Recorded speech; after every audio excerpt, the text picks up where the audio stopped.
une autre anecdote de Donjons et Dragons. Cette fois-ci, l'histoire est simple. J'étais avec plusieurs joueurs, on jouait à Donjons et Dragons, deuxième édition. J'étais joueur, j'avais décidé de jouer un barbare. Je voulais essayer celui qui frappe, celui qui se bat. J'avais pas envie de réfléchir. Et puis, mes amis ont décidé de jouer un paladin, un cleric et un psionique. Pour ceux qui ne savent pas c'est quoi un psionique, c'est un magicien de l'esprit, à peu près. C'est la meilleure description. Et on jouait dans le monde de Darksun. L'histoire commence, on arrive au village, on a été mandaté par le seigneur de la place pour résoudre un mystère.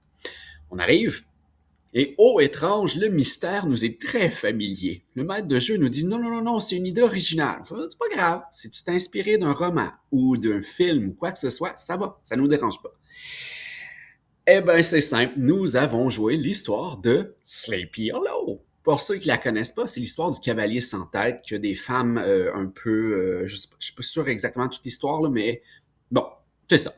On s'est amusé, c'était vraiment intense. L'idée était simple, le cleric s'amusait à purifier tout ce qu'il pouvait, à donner des bénédictions avec le paladin, alors que le psionique utilisait ses pouvoirs, puis moi je restais en arrière avec mon gros personnage totalement inutile.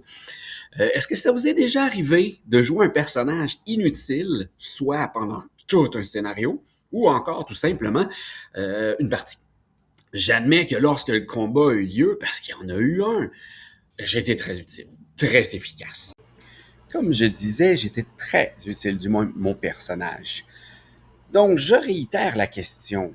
Vous, lorsque vous jouez une aventure et que vous remarquez des éléments que vous connaissez bien, provenant de films, séries télé ou encore de livres que vous avez déjà lus, est-ce que vous le dites de votre maître de jeu?